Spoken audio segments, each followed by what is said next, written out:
word, and the world has hated them, for they are not of the world any more than I am of the world. My prayer is not that you take them out of the world, but that you protect them from the evil one. They are not of the world, even as I am not of it. Sanctify them by the truth. Your word is truth. As you send me into the world, I have sent them into the world. For them I sanctify myself, and they too may be barely sanctified. Anybody here believes in aliens? You believe in aliens? Raise your hands. Aliens. Nobody believes in aliens. Everybody thinks aliens is just a lie. No, I believe in aliens. We are aliens. We are citizens of heaven. The Bible says, Jesus said, I am not of this world, and they are also not of this world. So we have been sent into this world as aliens. We are citizens of heaven. So we don't belong to this earth. We are aliens. I didn't say that, Jesus did.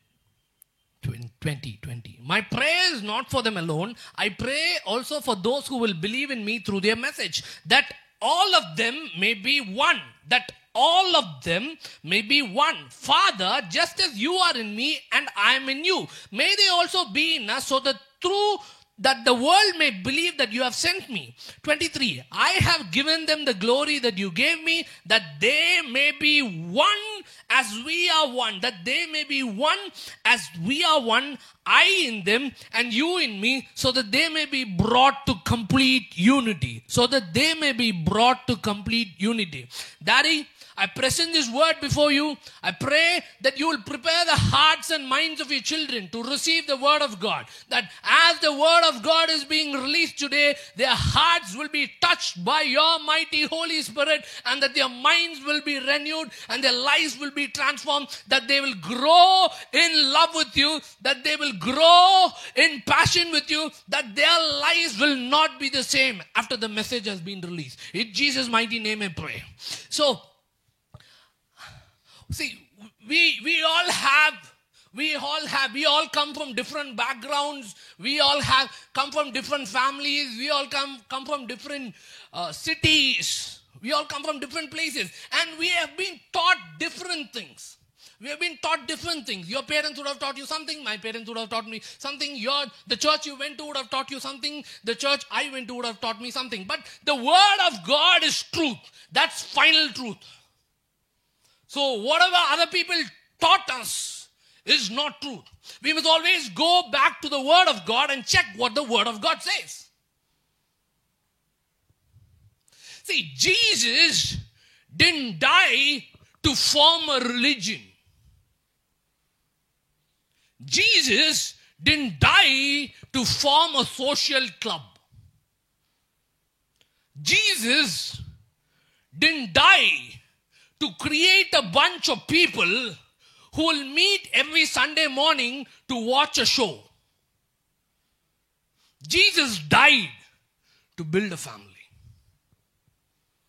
He gave his life so that there will be a family on earth. It was always about family. He created a family in the Garden of Eden. He also created a family in the day of Pentecost. It's always about family. We see the church as disconnected people coming together and listening to a preacher, singing 5 songs and going back to their own families. No, the church is a family before it is anything else. The church is not a building. The church is not a pastor and believers. The church is not a bunch of elders and believers. No, the church is a family before it is anything else. See, when Jesus came into the scene, there were religious leaders during his time who would stand in the streets and pray, Lord, do this for us. Lord, do that for us. Lord, send the Messiah. God. And Jesus comes along, and when his disciples say, teach us to pray, Jesus doesn't say God. He says Father. He says, our Father, who art in heaven, hallowed be your name. Jesus came and revealed that God is a Father. Father is a relational term.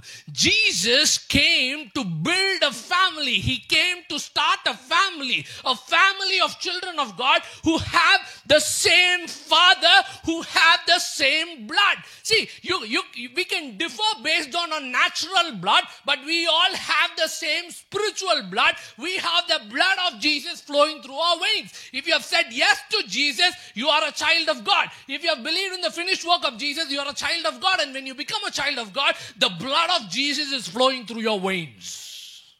You believe it or not, you have royal blood. Yes, you have the blood of your parents, but you also have the blood of your parent.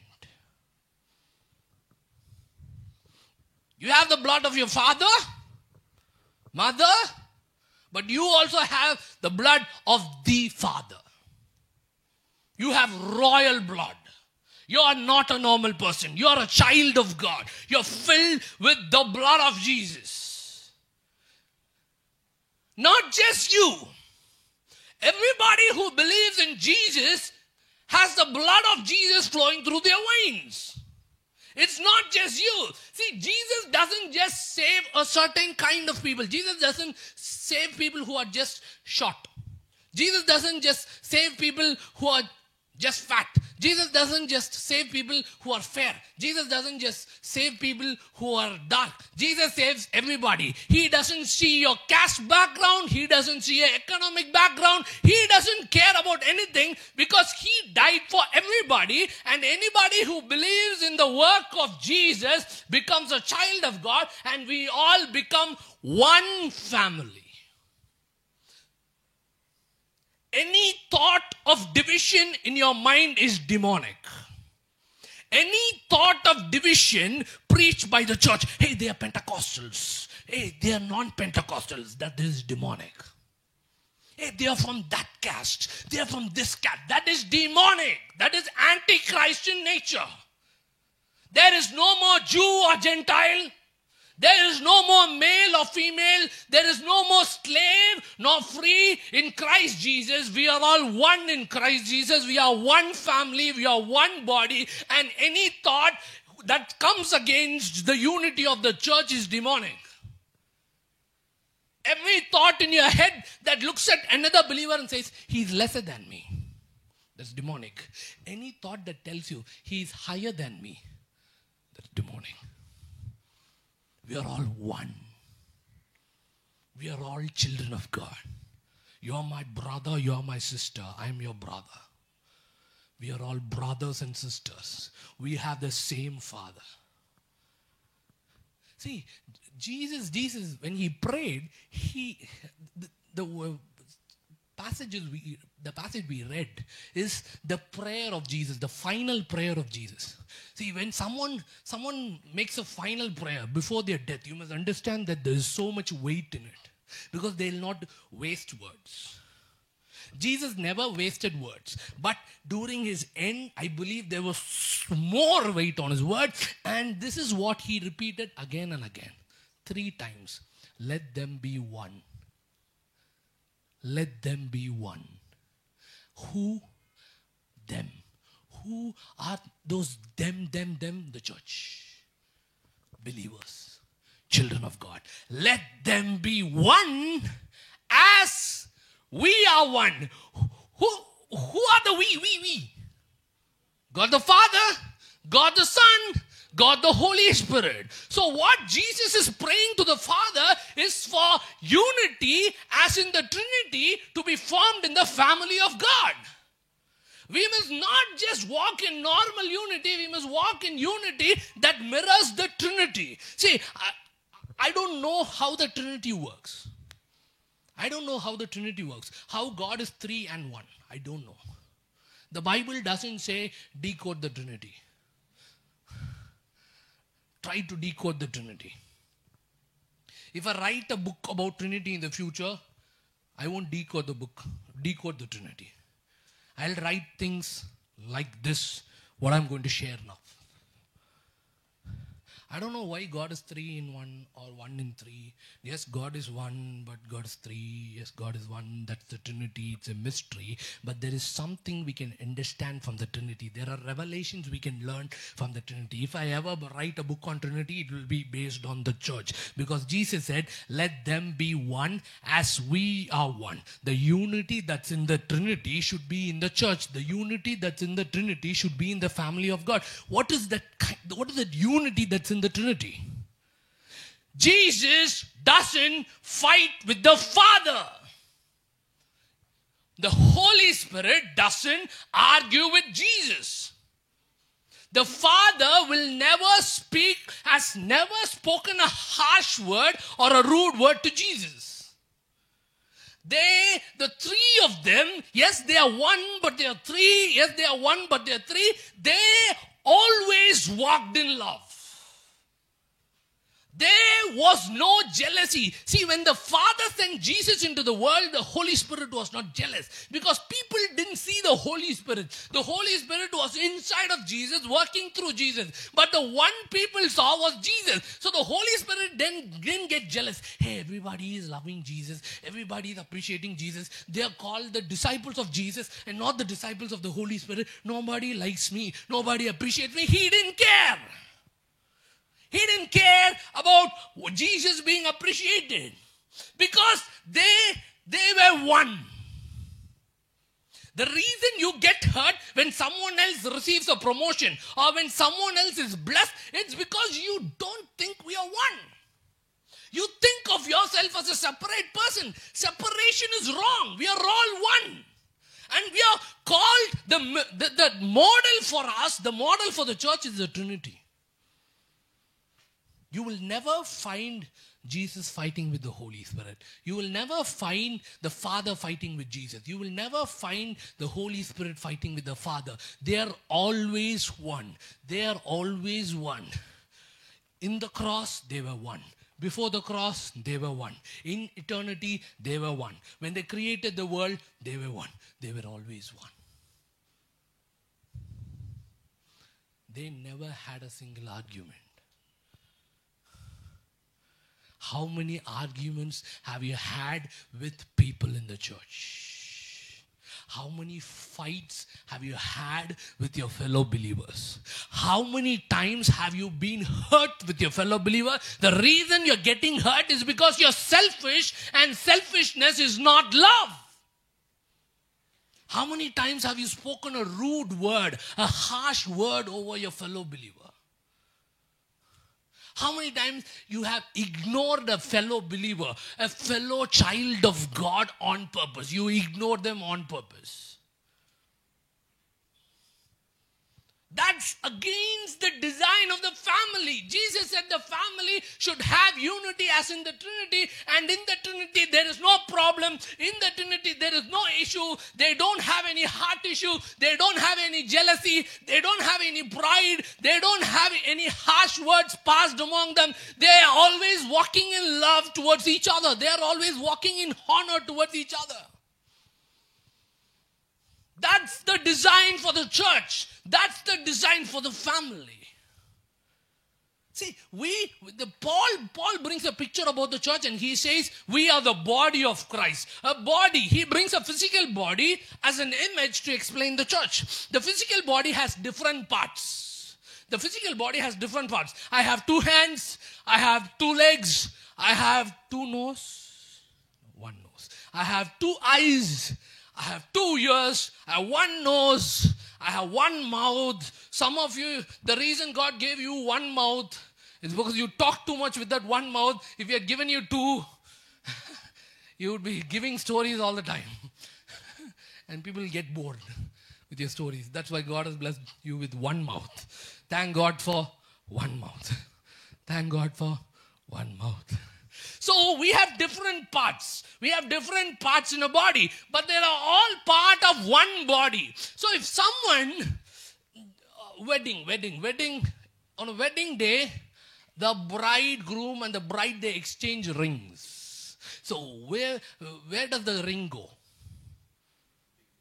The finger, the rings go into their fingers. Say they'll hold their fingers like this. Imagine I'm the bride now. The bride.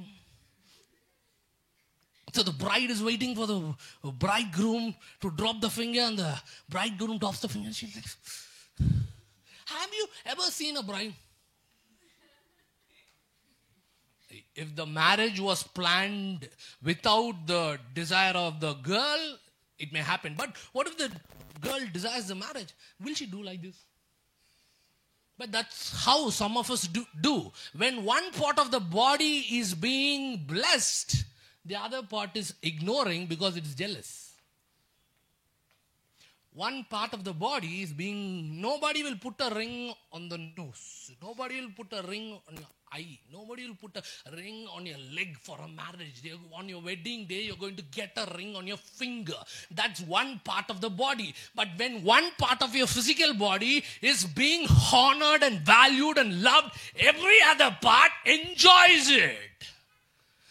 Your face smiles, your body shakes in joy, and your heart beats faster because you understand that your entire body is one. When one part is blessed, every part gets blessed. When one part is honored, every part is happy. When one part is loved, every part is loved.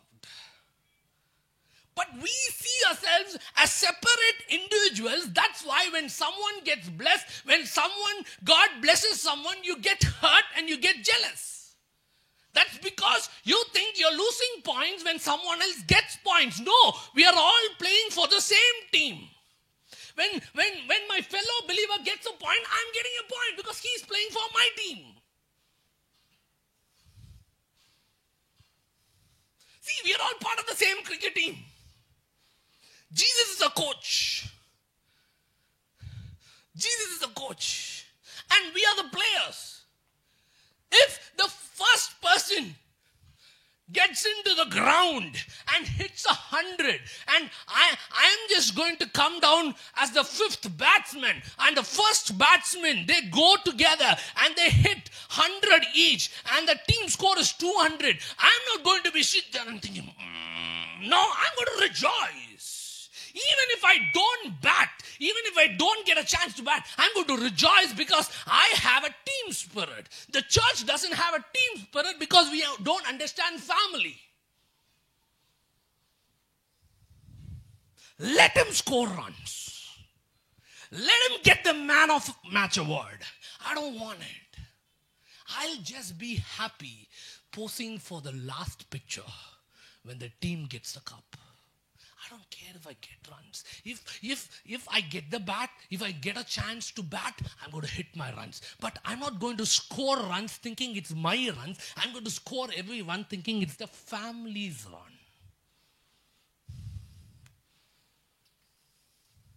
But we get jealous, we get hurt, we feel bad. You think, hey, he's special, that's why God blessed her. I'm not special, that's evil too. Every time when someone gets blessed and you think, hey, she's better than me, that's why God blessed her. She loves God better than me. She reads the Bible better than me. That's why that's evil too. That's jealousy. You must be able to celebrate when someone else is being celebrated. See, it's not just for celebration. When someone in the body of Christ suffers, you have to suffer. Have you ever found when you're sick, when you were a little child and you were sick, have you ever seen your dad or your mom dancing in joy when you were sick? No. But when someone gets hurt in the church, when someone feels bad and is suffering in the church, we rejoice and go our way. That's wrong. When you understand family, you will suffer with the one who is suffering. You will celebrate the one who is being celebrated. You will suffer with the one who is suffering.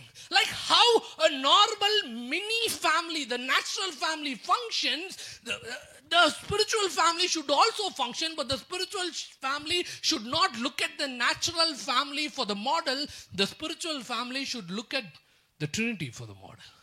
Because the natural family has issues. The natural family is not perfect. You could have had a good family background. But it's just good. But it's not perfect. Just because it's good doesn't mean it's right. Trinity is the right design for the family of God. We are all traveling in a boat. We are all traveling in a boat. And you get hurt with your brother or sister in the boat. And in your anger, you start. Everybody has a cabin. Everybody has a cabin. Everybody has a separate cabin.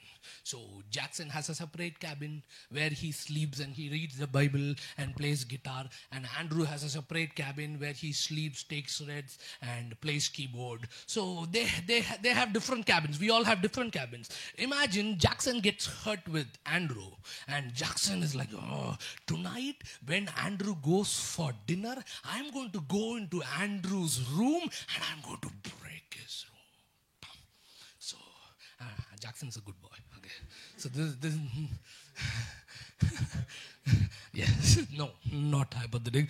This is not directly related to our Jackson and our Andrew. Okay, this is talking about some other Jackson and some other Andrew. So Jackson gets angry and Jackson takes a hammer and Andrew is out there eating barota for dinner and he's enjoying barota and chicken curry, and Jackson takes a hammer and he goes into Andrew's room and he starts damaging the room. And he starts damaging the room. 5 minutes go by, 10 minutes go by, he's mad. And after he finishes and his anger is gone, he says, yes. And the entire boat goes down.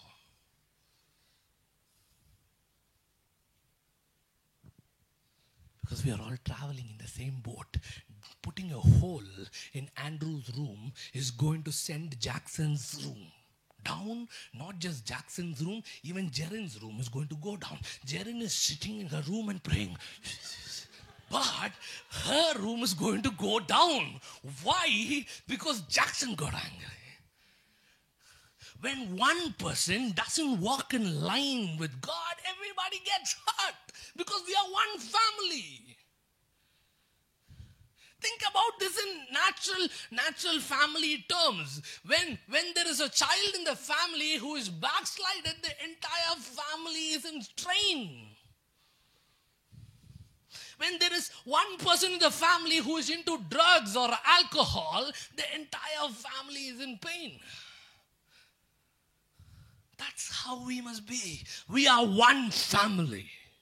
We are one family. We must never, ever, ever, ever fight with each other. Every fight, every quarrel you have with someone is out of pride. If you don't have pride in your heart, you will not fight with anybody. The root of all fights and all arguments and all quarrels is the spirit of pride. And the Bible says God opposes the proud.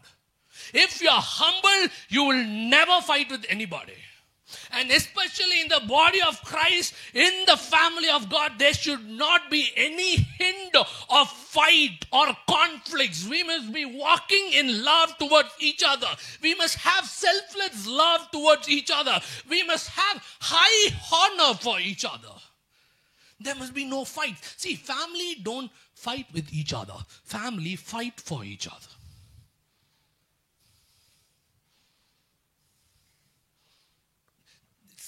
Unconsciously, people would have dropped this thought into your mind. Wherever there is more love, there will be more conflicts. Wherever there is more love, there will be more possessiveness. Possessiveness is not love.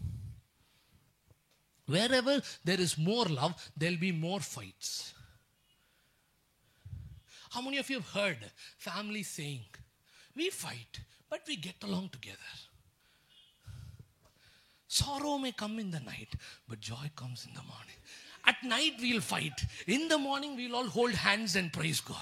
Next night we'll fight again. Next morning we'll get up and praise God. That's not family. My brother and my sister, that's not family. Family never fights. Family never fights. Fights or because of the spirit of pride. If you really truly love your brother and sister, if you truly love your father and mother in your natural family, if you truly love your brother and sister in your natural family, if you truly love the people in the body of Christ, you will never fight with them. We are best friends, we fight. No, you're not best friends. Stop calling yourself as your best friend. If you're really someone's best friend, you will not fight with them. We are so in love. We are deep in love. Boyfriend, girlfriend, that's not love. If there are fights and arguments, if there is jealousy, if there is possessiveness, that's not love. Love is first of all selfless. Love puts the other person first. Love is always patient and kind. So even if Simeon does something wrong, I have to be patient. When I am patient, there won't be any conflict or fights between me and him.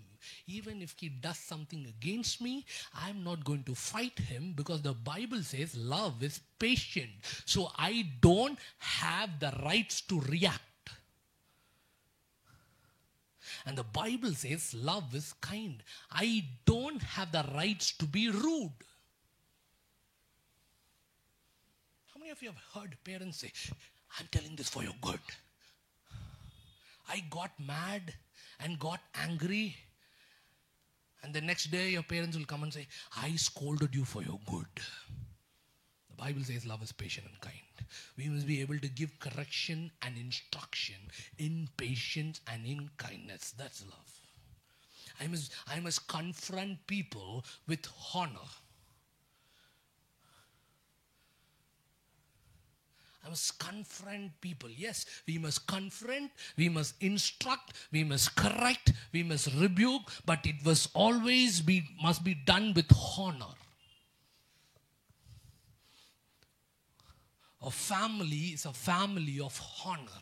Our family is a family of love. We all have one Father. We all have the same big brother, Jesus Christ. And we are all brothers and sisters filled with the same Holy Spirit. And whenever you fight against someone in the body of Christ, whenever you get hurt with someone in the body of Christ, whenever you have jealousy or pride or anger towards anyone in the family of God, do you know something? You're hurting yourself. We are in the same boat. We are playing for the same team. I don't know what's going in cricket now, but I know the days of Sachin Tendulkar, Ganguly, Asaruddin, Dravid. When Sachin goes to play bat, Dravid is not there praying, please God, let Sachin get out fast, please God, so that I can get in and score runs today. God, Sachin scored 100 runs in the last match. This match, and let me score runs. You think that's a good prayer? That's evil.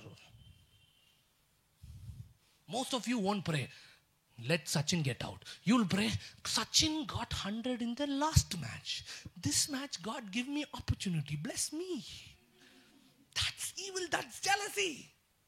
I must pray, God, even if I don't bat in this match, even if nobody recognizes me in the team today, doesn't matter. Let Sachin score 100. Let Sachin get the man of the match award. Let the team win. I want the team to win. Because when the team wins, I win. When I win, I don't win.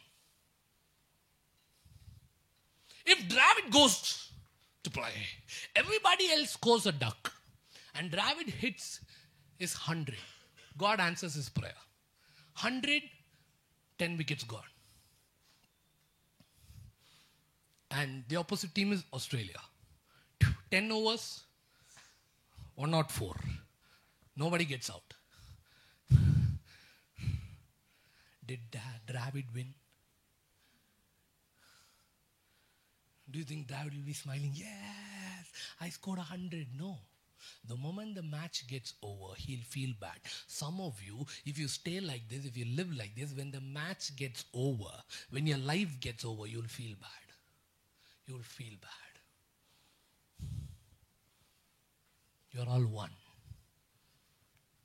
There is no girl, boy, man, women, older people, younger people, white people, black people, short people, fat people, this caste people or that caste people, blah blah people or blah blah people, BJP people or Congress people. Doesn't matter who you follow, who you like, what you do. When you believe in Jesus, you become part of the same family. You can like Avengers, you can like Batman, you can like Sachin, you can like Dhoni. Doesn't matter. When you say yes to Jesus, you become part of one family. Now the design of the family is you walk in selfless love towards everyone in the family. You walk with high honor towards everybody in the family. See, you don't just love the people you like. That's wrong too. When you just love the people you like, you're not acting as a child of God. You're acting like everybody in the world. Jesus said even sinners love the people who love them. So the difference between a child of God and a sinner is that a child of God loves everybody in the family. You can be against me or you can be for me. I'm going to love you no matter what. You can like me or dislike me. I'm going to love you no matter what. You can do things against me, but I'm going to sit and pray for you. Because Jesus said, pray for those who persecute you. Not just that. Turn your Bibles to 1 Timothy.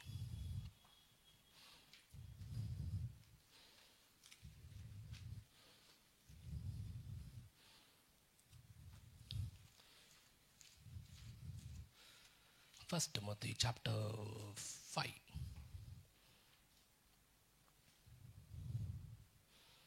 Do not rebuke an older man harshly, but exhort him as if he were your father. Treat younger men as brothers. Older women as mothers. And younger women as sisters. He doesn't end with that. What does he add? With absolute purity. See, some of you have taken the command of Jesus to love and you have released emotional love. But the Bible says you must walk in purity. See, when you release emotional love. See, so adults listen to me. Adults listen to me. When you grow up, after a certain stage, certain hormones start functioning in your life. That's natural. The hormones are for you to get connected with someone for marriage. That hormones are not for you to connect with every cute girl you meet and every nice boy you meet. That's for marriage. But you will not call that boy your boyfriend. You will call him your best friend. You will not call that girl your girlfriend. You will call her your best friend. I'm not talking about that love. That may look Christ-like. You will care well. You will do everything. But that's coming from your hormones. That is for marriage. Wait for marriage. That's why Paul is saying, treat the ones who are elder to you as fathers and mothers. Treat who are younger to you as brothers and sisters. With absolute purity. It's not enough to call someone as a father. It's not enough to see someone as a mother. It's not enough to say someone is your brother and someone is your sister. You must do it with absolute purity. Absolute purity means super purity. Complete purity, total purity. God doesn't want us to just walk in selfless love and high honor. He wants us to walk in super purity. When I look at someone of the opposite sex, I'm going to look there. If they are older than me, I'm going to look at that lady as my mother. When someone is younger than me, I'm going to look at her as my little sister with absolute purity. I'm not just going to look at her as my little sister. I'm going to do it with absolute purity. That's how the family functions. The family doesn't fight. The family walks with selfless love. The family walks with high honor. And the family walks with super purity. See, see, if you can't control your words, you can't control your thoughts. If you can't control your thoughts, you can't control your emotions. I'll repeat. If you don't have control over your words, if you say things when you're hurt, if you say the things you don't want to say in anger, you don't have control over your mind. If you don't have control over your thoughts, you can't control your emotions. And when you if you're not able to manage your emotions and control your emotions, you will walk in a love that is the prostitute of the real love taught in the Bible. But it will feel the same, look the same. That's prostitute love. That's not true love. That will care well. That will do everything, but that is wrong. That's why Paul didn't end with treat them as mother, father, and family. He didn't end with that. He said absolute purity. Absolute purity.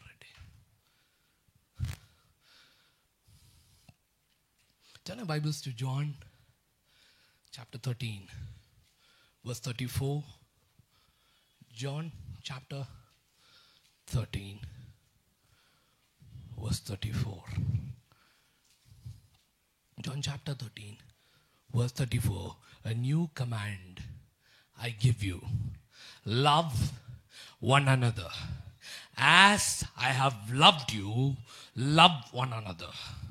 As I have loved you, love one another. As I have loved you. See, Jesus didn't ask us to love each other with some kind of love we got from movies. We learned from movies. Jesus didn't ask us to release the love that we learned from the people we met in the journey of our lives. He says, as I have loved you, so you must love one another. And the next verse says, by this, by what? By this, whatever he told in the previous verse, by this everyone will know that you are my disciples. That means, see, we think we need to preach better sermons. We think we need better songs. That's why there are so many musicians in the body of Christ growing in everything. They are bringing high quality songs. They are bringing high quality technicians. 5 years later, you will have Hollywood technicians working in gospel songs. You don't be surprised. Hollywood technicians are going to come and work with gospel songs. They're going to shoot videos. The videos they make for gospel songs. Now all the worship leaders, they're going to make it with Hollywood cameras. But we don't need that. See, the world is not going to look at us and say, hey, they're the people. They're the people who follow Jesus just because we have better cameras. They're not going to look at us and think we are Christians because we wear white dress. They're not going to look at us and think we are holy people just because we carry a black book. Jesus said, by this, by what? When we walk in selfless love towards each other, the world is going to look at the family of God and they're going to say, hey, they have Jesus inside of them. I want what they have. When we walk as family, when we do family as described in the Bible, when there is unity as in the Trinity in the church, the world is going to be attracted to the church. We don't need super effects. We don't need special preachers. We don't need special songs. We don't have to attract them. I'm not saying we should not do them. We should do all of that. We must have the best songs, better than pop culture and better than Hollywood. We must have the best songs. We must have the best equipment. We must have the best buildings. But what's important is love.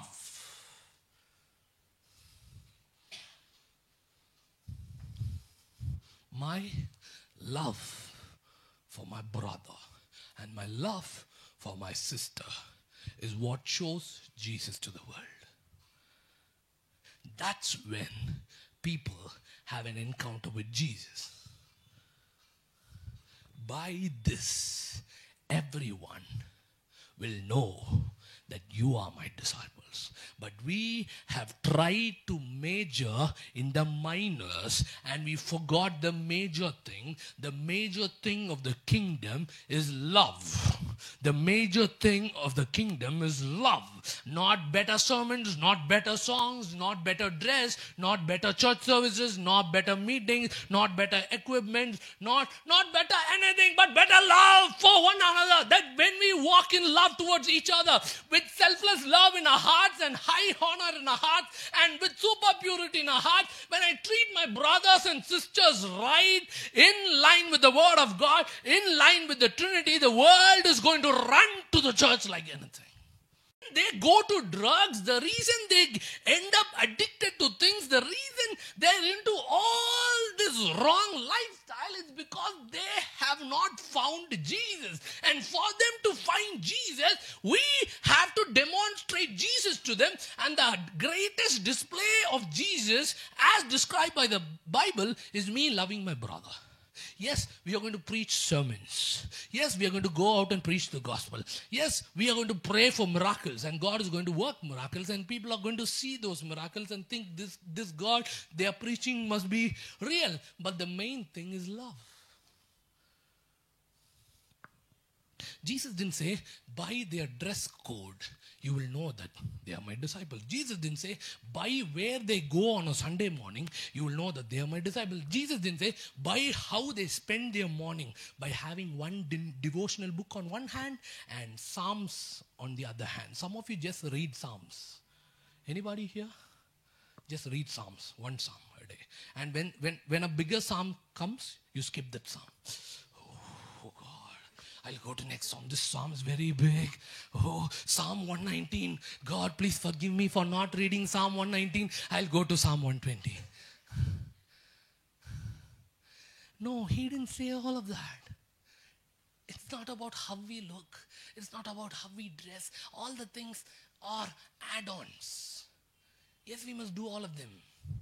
But they're just add-ons. The main thing is how I treat my brother in the church. How I treat my sister in the kingdom. How I treat the elders in the family and the younger people in the family. I'll treat everybody with selfless love, high honor and super purity. When I do that, God will be happy. And when I do that, the world is going to show up in the church. See, this kind of love, see, you have to love like Jesus. As I have loved you, so you must love one another. He didn't say, love the way you like, or love the way you think is right. Love the way your parents taught you to love. Love the way your previous boyfriend taught you to love. He didn't say, love the way the heroes and heroines in the movie taught you to love. He didn't say any of that. He said, as I have loved you. How did Jesus love us? He gave his life for us. So the person sitting next to you, if you really know that that person is a child of God, you have to give their life to them. And when your mind is set on giving your life to them, you will never get hurt.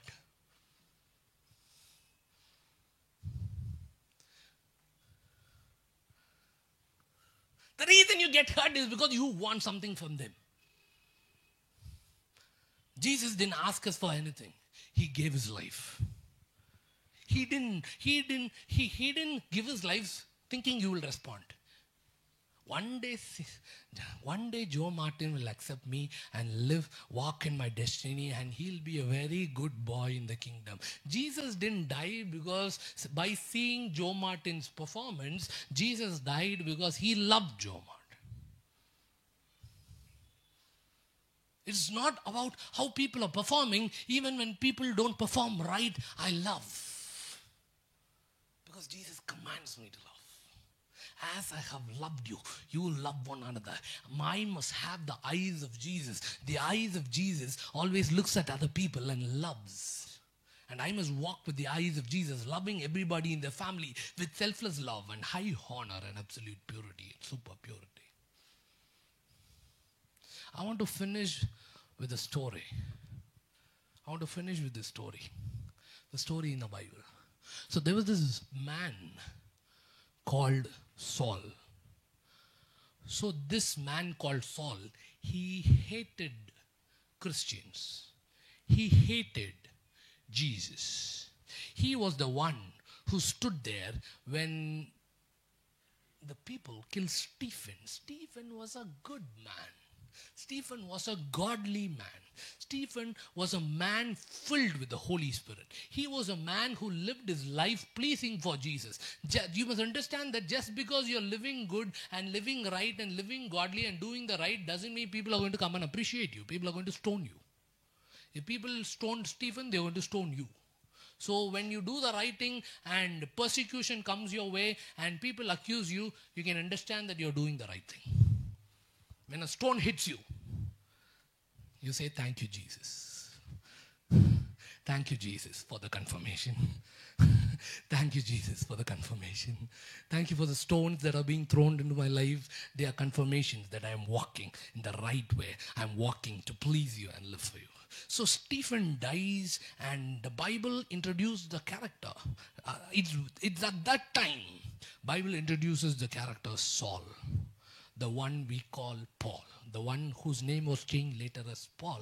So the Bible says Saul went around persecuting Christians and killing Christians. He was destroying the church. He was arresting people and persecuting people and torturing Christians. So one day he was riding on his horse and he was on his way to torture people. So he was praying. He did it as an act for God. He thought he was pleasing God. So before he got into his horse, he would have prayed, God, today I'm going to torture Christians. Give me the power to torture Christians. You be merciful to me. And give me eyes to see the Christians who are hiding. Some Christians won't come to church today because they know that I'm coming. Scared Christians. There should be no scared Christians in the church. So some Christians won't come to the church service today because they'll know that I'm coming. But give me the wisdom and revelation to find those Christians and kill them too. So he would have prayed and he would have gotten his horse and he was riding. So see, sometimes when you pray a wrong prayer, Jesus doesn't answer you. But he answers in a different way. He kicked Saul. And he just kicked. I don't think he would have kicked. I'm just adding to it. So the Bible doesn't say God kicked Saul. But the Bible says Saul fell down from his horse. So I'm just bringing a funny way to say God. So he fell down from the horse and a bright light shone and a voice said, Saul, Saul, why are you persecuting me? Saul was not persecuting Jesus. Jesus already died. Jesus already got resurrected. Jesus already got ascended. And Jesus was sitting at the right hand of the Father in heaven. But Jesus comes and pulls Saul out of his house and says, hey, why are you hurting me? Why are you hurting me? He was not hurting Jesus. He was hurting Christians. So hurting Christians is hurting Christ. Yes. Every time I hurt a Christian, I'm hurting Jesus. Because Jesus said, why are you persecuting me? Why are you hurting me? Paul would have said, no, who are you? Who are you? I didn't persecute. Hey, I'm Jesus. Why are you persecuting me? And Paul would have said, Jesus, I'm not persecuting you. I'm persecuting your followers. And Jesus would have said, when you touch my followers, you're touching me. When you hurt them, you're hurting me. When you hurt a Christian, you're hurting Christ because we are one. See, we are not just one family. We are also one with Christ. So when I hurt a brother, when I hurt a sister, when I speak against a brother or speak against a sister, when I gossip about someone in the church on a phone, when I do something out of jealousy or pride or anger or hurt, I am hurting Jesus.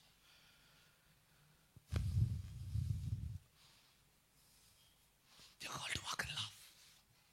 We are one family. We are all the same. We can have different callings, different assignments on earth. We may have different gifts from God. but we are all children of the same family. We are all children with the same blood. We are all children of one Father. We all have the same big brother, Jesus. We all have the same Holy Spirit inside of us. So whenever I speak against Jackson, I'm speaking against Jesus. Whenever I look at Praveenya, and if I have any jealousy in my heart, I'm hurting Jesus. Whenever I look at Victor and there is anger in my heart, I'm hurting Jesus, not just Victor. Because hurting a Christian is hurting Christ. Disrespecting a Christian is disrespecting Christ. Speaking against a Christian is speaking against Christ. We are called to walk with selfless love, high honor, and super purity towards everyone in the family. And we must have unity as in the Trinity. When unity is really formed as in the Trinity, in the family, the most dangerous force on earth will be formed. The reason devil fights unity is because unity is a dangerous force. The devil is scared. The Tower of Babel was built by ungodly people. Godless people, sinful people. They were building the Tower of Babel. And God says, I'm going to come and confuse them because they said they were going to build a tower to heaven. Can you build a tower to heaven? Yes. Yes. That's why God stopped them. No, yes, no, yes, no. I don't know. But God stopped them. The only thing I know is God stopped them, because when there is unity, there is supernatural ability to do the impossible. And God comes and confuses them. If ungodly people can become united and do something that makes God move from his throne and come and stop them. Think about what will happen if we all walk as family, united as brothers and sisters, united by the blood of Jesus, having selfless love, high honor, and super purity in our hearts, always honoring our Father and always honoring the family. When we do that, we'll become a dangerous force in the hands of God that will send the devil running, that will send demons. They'll make demons jobless. Demons will become jobless because they'll be scared. The only job they'll have is running. The devil will have only one job: run. He'll be running. And we will change nations. We will bring cities upside down for Jesus. And it all begins. It doesn't begin by me talking in tongues for 5 hours every day. Yes, talking in tongues for 5 hours every day is good, but I must have love in my heart. But if I don't have love in my heart, talking in tongues for 5 hours is waste. It's not about me studying the Bible and knowing every verse by heart, because if I don't have love in my heart, studying the Bible is a waste of time. I can know every verse in the Bible. If I don't have love towards my brothers and sisters, I'm not on the right path. But when I have love, when family is born, an army will be born. And when an army is born, the world will be changed. So the world is not going to be changed by political leaders. The world is not going to be changed by celebrities. The world has to be changed by the church. The only body on the earth that has the power and legal authority to change the world is the church. And for the church to change the world, the church has to become a family, function as a family first. When we do family well, we'll do army well. When we do army well, nations will be transformed, cities will be transformed. We can keep praying for revival. We can keep expecting that revival will come 10 years later, 20 years later. But today, if we start walking in love, revival will come soon. And we will see our nation transform. We will see Chennai turned upside down for the glory of Jesus. Let's all stand.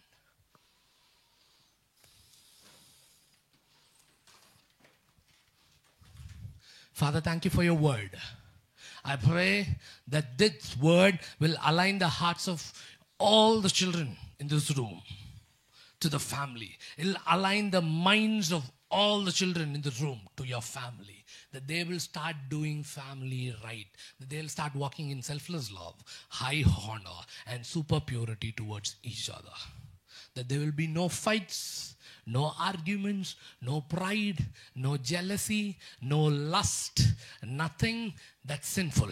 But let pure love, pure Christ-like love alone flow into their hearts, and let the family of God rise up as an army of God and go out and turn cities and countries for the glory of your Son Jesus. Daddy, I ask you all this in the mighty name of Jesus.